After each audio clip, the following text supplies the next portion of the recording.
Friends, విమానంకి ఘోర ప్రమాదం, 48 మంది సజీవ దహనం. ఈ విషయాలను తెలుసుకునే ముందు వీడియో మీరు కంప్లీట్గా చూడండి. అప్పుడు మీకు కంప్లీట్ ఇన్ఫర్మేషన్ ఏంటో అర్థమవుతుంది.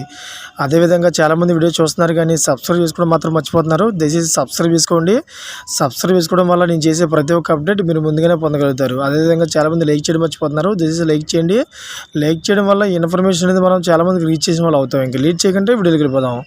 ఫ్రెండ్స్, 2000 అడుగులు ఎత్తు నుండి విమానం 500 mph వేగంతో కిందకి వచ్చింది. అయితే ల్యాండింగ్ సమయంలో విమానం హైటెన్షన్ విద్యుత్ వైర్లను ఢీకొట్టింది. ఆ వెంటనే భారీ పేలుడు సంభవించింది.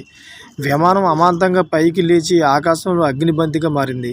క్షణాల్లో విమానం శిథిలాలు, ప్రయాణికుల మృతదేహాలు అక్కడి ఖాళీ మైదానంలో ఎటు చూసినా చెల్లాదిరిగా పడి కనిపించాయి.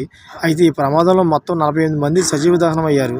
మరణించే వారిలో 3 రాజకీయ నాయకులు, దేశంలోని ప్రముఖ వ్యాపారవేత్తలు కూడా ఉన్నారు. అయితే ఈ దుర్ఘటన సరిగ్గా 51 సంవత్సరాల క్రితం ఇదే రోజున జరిగింది. అంటే మే 31, 1973న దేశ రాజధాని ఢిల్లీలో పాలం విమానాశ్రయంలో ఇండియన్ ఎయిర్లైన్స్ విమానం కూలిపోవడాన్ని ప్రజలు తమ కళ్ళతో చూశారు. అయితే భారతదేశ చరిత్రలో ఇది అత్యంత ఘోరమైన విమాన ప్రమాదంగా గుర్తుండిపోయింది.